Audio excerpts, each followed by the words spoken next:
അപ്പോൾ ദൈവത്തിൻ്റെ ദാനം എന്ന് പറയുമ്പോൾ അത് നിങ്ങൾ നേടിയെടുത്തതല്ല, നിങ്ങൾക്കത് മെറിറ്റില്ലെന്നാണ്.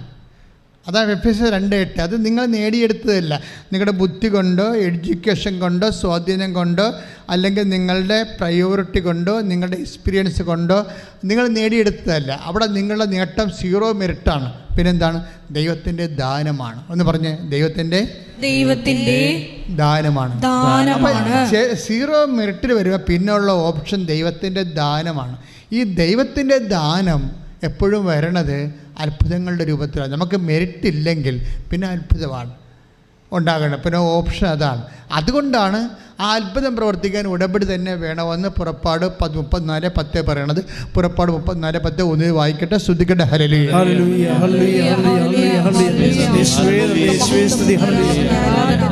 അവിടുന്ന് അരുൾ ചെയ്തു, ഇതാ ഞാൻ ഒരു ഉടമ്പടി ചെയ്യുന്നു.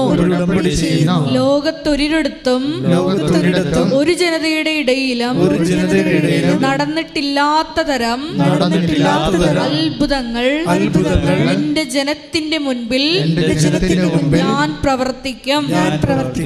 ഇത് ദൈവത്തിന്റെ വാക്കാണ്. അപ്പം നമ്മൾ ശ്രദ്ധിക്കേണ്ടത്, ഈ ദൈവത്തിന്റെ വാക്ക് നിറവേറുമ്പോഴാണ് നമുക്ക് ദൈവത്തിൻ്റെ ദാനങ്ങൾ ലഭിക്കണത്. ദൈവത്തിൻ്റെ ദാനങ്ങൾ ലഭിക്കണമെങ്കിൽ എന്ത് ചെയ്യണം? ബേസിക്കായിട്ട് നമുക്ക് വിശ്വാസം ഉണ്ടാകണം, അല്ലേ? അതാണ് എഫേസ്യസ് 2:8. Take the word of God. വിശ്വാസം. ശ്രദ്ധിക്കട്ടെ. ഹല്ലേലൂയ. എഫേസ്യസ് 2:8 വിശ്വാസം വഴി കൃപയാലാണ് നിങ്ങൾ രക്ഷിക്കപ്പെട്ടത്. അത് നിങ്ങൾ നേടിയെടുത്തതല്ല, ദൈവത്തിന്റെ ദാനമാണ്. Praise the Lord. അപ്പോൾ കൃപയാലാണ് നമ്മൾ രക്ഷിക്കപ്പെടുന്നത്, വീണ്ടെടുക്കപ്പെടുന്നത്. അപ്പോൾ കൃപ ദൈവത്തിൻ്റെ ശക്തിയാണെന്ന് പറയുമ്പോൾ വിശ്വാസം വഴി ഇപ്പം നമ്മൾ 2 കൊരിന്ത്യർ 12:9, 2 എഫേസ്യർ 2:8 കൂടി ലിങ്ക് ചെയ്ത് വായിക്കും. മനസ്സിലാക്കേണ്ടത് എന്താണ്? വിശ്വാസം വഴി കൃപയാലാണ്, അത് മീൻസ് ദൈവത്തിൻ്റെ ശക്തിയാലാണ്. ഒന്ന് പറഞ്ഞ, വിശ്വാസം വഴി ദൈവത്തിൻ്റെ കൃപയാലാണ്, അഥവാ ദൈവത്തിൻ്റെ ശക്തിയാലാണ് അത്ഭുതങ്ങള് പ്രവർത്തിക്കപ്പെട്ട് ദൈവത്തിൻ്റെ ദാനം ഉടമ്പടി വഴി നമ്മൾക്ക് ലഭിക്കുന്നത്. കൈ അടിച്ച് കർത്താവിനെ സ്തുതിക്കട്ടെ. ശക്തി പ്രവർത്തിച്ച്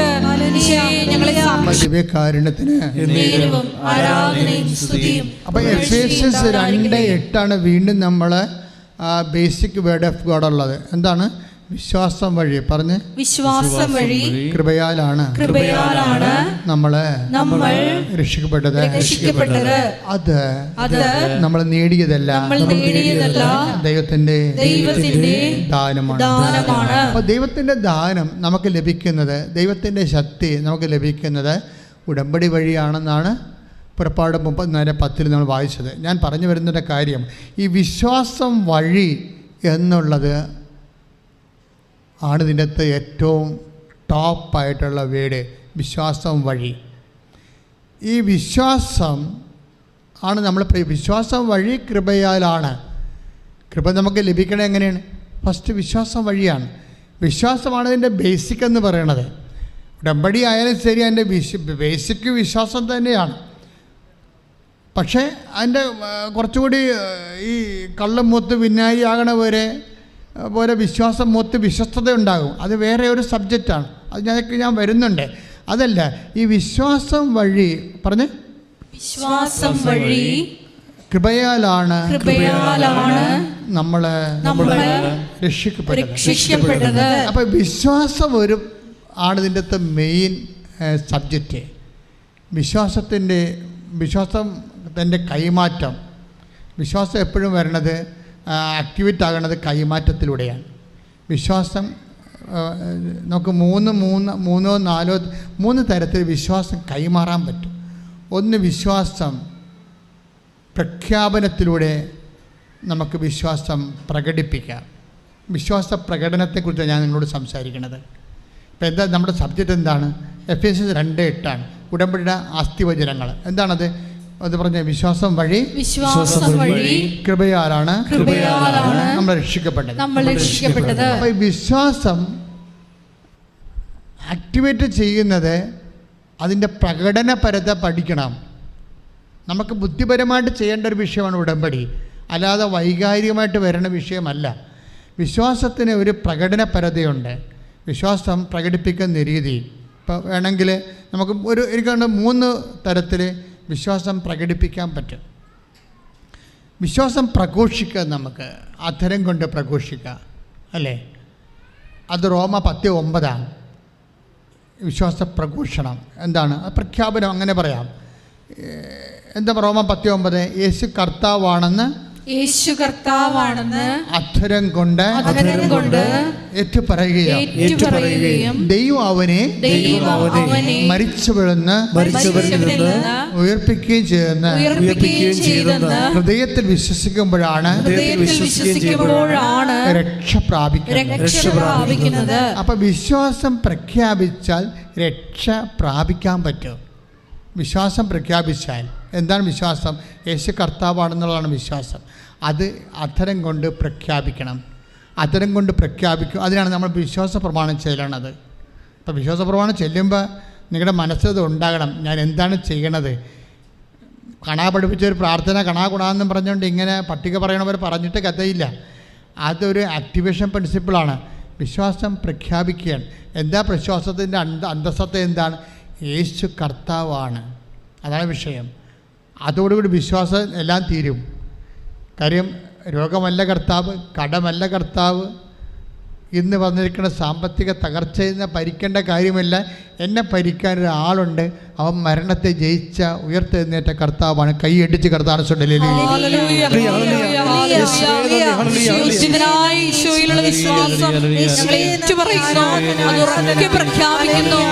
പരമ ദിവ്യകാരുണ്യത്തിന്. അപ്പൊ ഉയർത്തെഴുന്നേൽപ്പ്, യേശുവിൻ്റെ ഉയർത്തെഴുന്നേൽപ്പിൽ വിശ്വസിക്കുമ്പോഴാണ് യേശു കർത്താവെന്ന് പറയുന്നത്. അല്ലെങ്കിൽ യേശു മാത്രമാണ്. എൻ്റെ കർത്താവ് എന്ന് വിളിക്കണമെങ്കിൽ അതിൻ്റെ അർത്ഥം ആ വിശ്വാസി അതിൻ്റെ ദൈവശാസ്ത്രം അറിയുന്നു എന്നതിൻ്റെ അർത്ഥം എന്താണ്? യേശു മരണത്തെ അതിജീവിച്ച് ഉയർത്തെഴുന്നേറ്റ് ജീവൻ്റെ മേൽ കർത്തൃസ്ഥാനമുള്ള ആളാണ്. അതാണ് കർത്താവ്. യേശു കർത്താവാണെന്ന് പറഞ്ഞാൽ തീരാവുന്ന പ്രശ്നമേ മനുഷ്യൻ്റെ ജീവിതത്തിലുള്ളത്. അത് വിശ്വാസ പ്രഖ്യാപനമാണ്. അതിന് വിശ്വാസ പ്രഖ്യാപനമാണ്. അപ്പോൾ വിശ്വാസം പ്രഖ്യാപിക്കുന്നവർ അതിൻ്റെ മാത്തമാറ്റിക്സ് അറിയണം.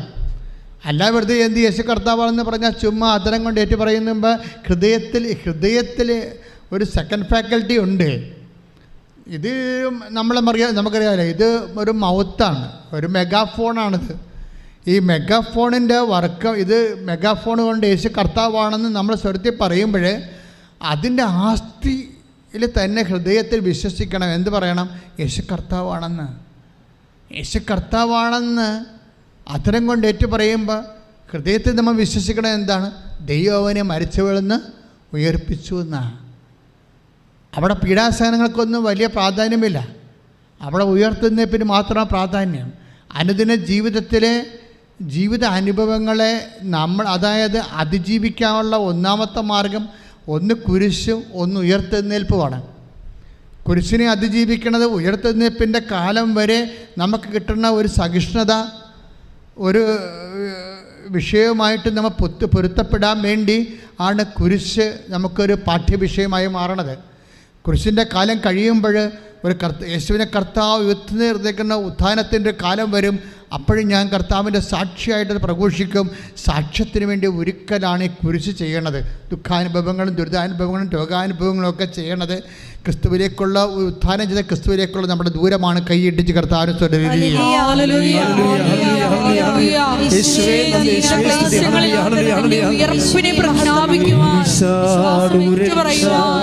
കുരിശിലാണു രക്ഷ, കുരിശേ നമിച്ചിടുന്നു.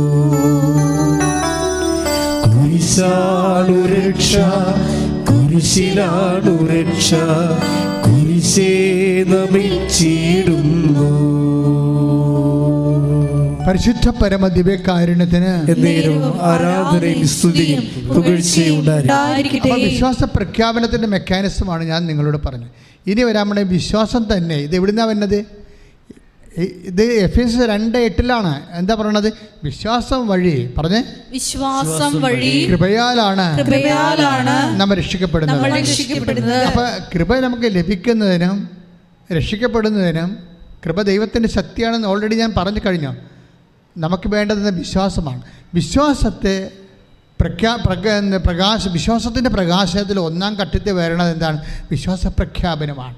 അത്തരം കൊണ്ടാണ് നമ്മൾ പ്രഖ്യാപിക്കുന്നത്. ഇനി വിശ്വാസത്തിൻ്റെ പ്രകാശനങ്ങളുണ്ട്. ഇപ്പം നിങ്ങളെ പറഞ്ഞില്ലേ, ഇപ്പം കഴിഞ്ഞ ദിവസങ്ങളിലൊരു സാക്ഷ്യം ഉണ്ടായി, വിശ്വാസ പ്രകാശനം. അതായത് അതും ഇതുപോലെ തന്നെ ടെൻഷൻ എന്നും പറഞ്ഞൊരു വ്യക്തിയാണ്. പുള്ളി വലിയ ഹൈ ബിസിനസ്, പുള്ളിക്കാരുടെ പ്രശ്നം 40 ലക്ഷം കടവാണ്. ഈ ഉടമ്പടിയിലൊക്കെ വരുന്നതെന്ന് വെച്ചാൽ നിസ്സാര കാര്യം. 5 കോടി കടം, 40 ലക്ഷക്കണക്കിന് ലക്ഷക്കണക്കിനും കോടിക്കണക്കിനും കടമുള്ള ആൾക്കാരാണ് ഉടമ്പടി കാലങ്ങളിൽ കൊണ്ടെടുക്കുന്നത്. ടെൻഷൻ്റെ പ്രശ്നം എന്ന് വെച്ച് കഴിഞ്ഞാൽ അദ്ദേഹത്തിൻ്റെ ആപ്പ് നിരോധിച്ച്.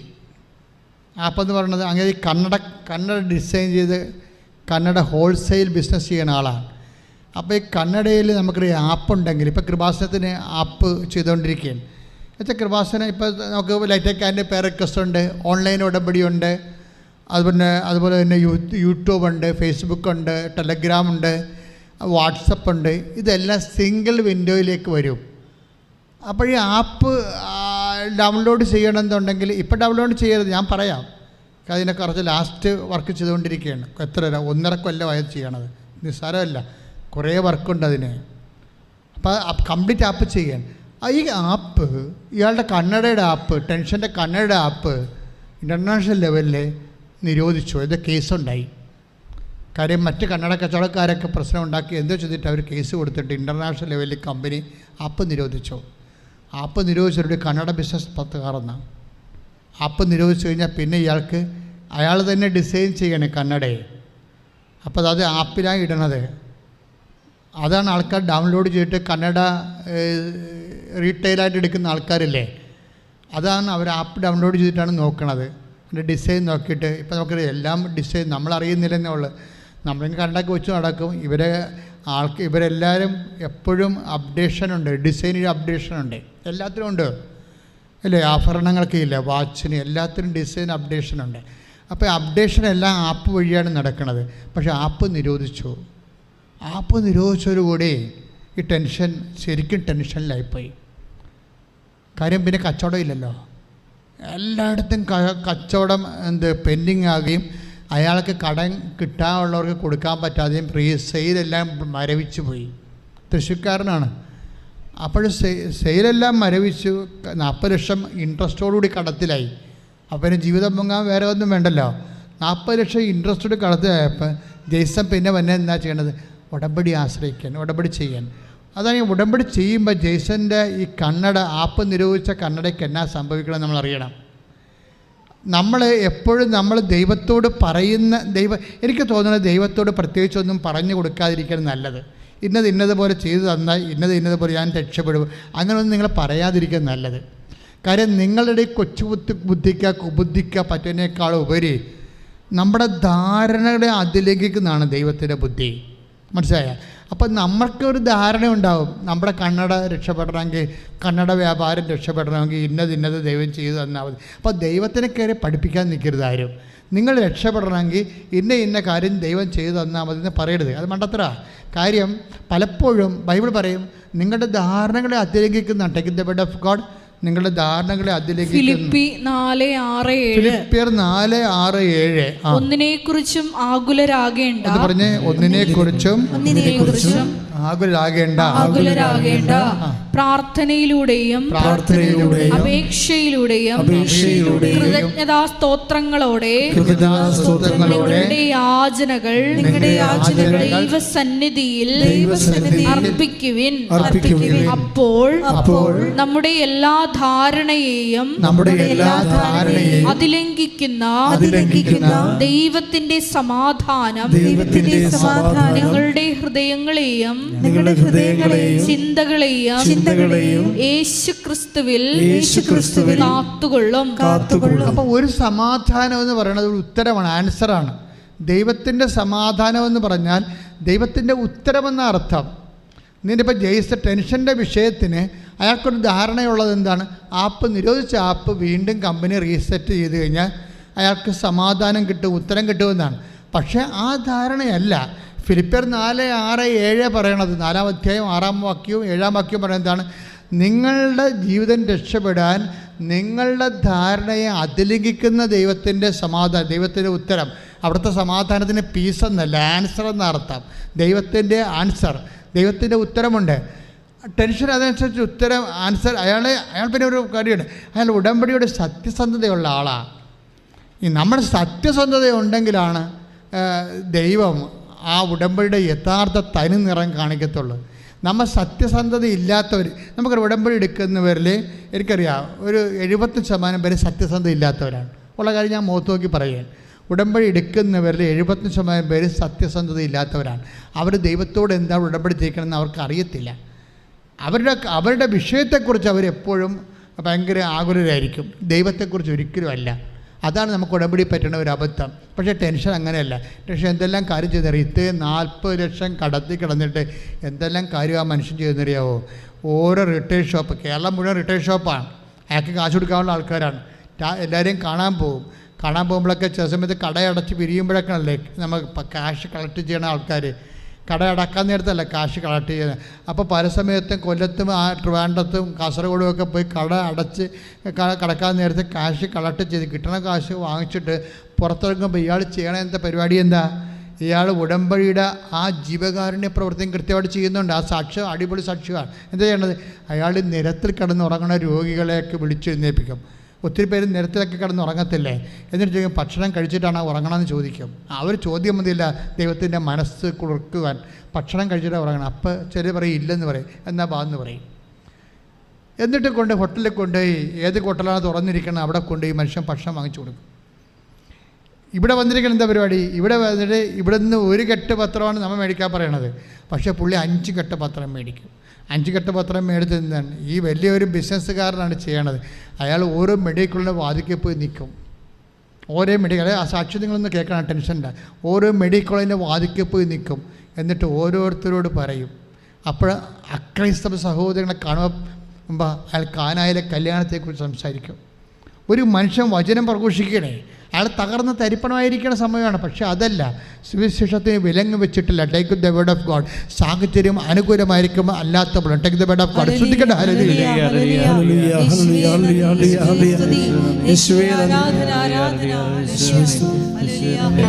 2 തിമോത്തി 4:2 വചനം പ്രസംഗിക്കുക.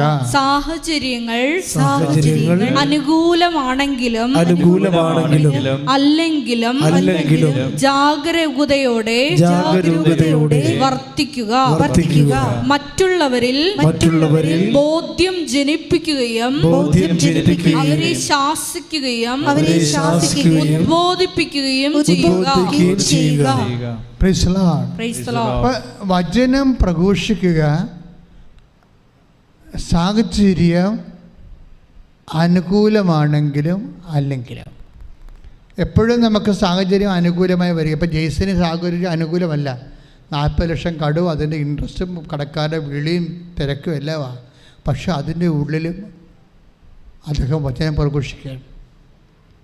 പല വിശ്വാസികളാണെങ്കിലും അയ്യോ നമ്മൾ ഉടമ്പടി എടുത്തിട്ടും കടക്കാർ വിളി നിർത്തണില്ലല്ല എന്ന് പറഞ്ഞുകൊണ്ട് മാറിക്കിടന്ന് ഉറങ്ങും, അല്ലെങ്കിൽ 2 സ്മോൾ അടിക്കും. അങ്ങനെ ഇരുട്ടുകൊണ്ട് കൂട്ടിടക്കാനൊന്നും പറ്റത്തില്ല. അത് നട്ടലില്ലാത്ത പരിപാടിയാണ്. മറിച്ച് ദൈവശക്തിയുള്ളവൻ നട്ടുള്ളവനാണ്. വിശ്വാസം നമുക്ക് നൽകുന്നത് എക്സ്ട്രാ നട്ടല്ലാണ്. കൈയിട്ടിച്ച് കർത്താവിനെ സുവിശേഷം. ഇപ്പം കടമുണ്ടാകാം, രോഗമുണ്ടാകാം, പക്ഷേ സുവിശേഷം വിലങ്ങ് വെക്കപ്പെട്ടിട്ടില്ല.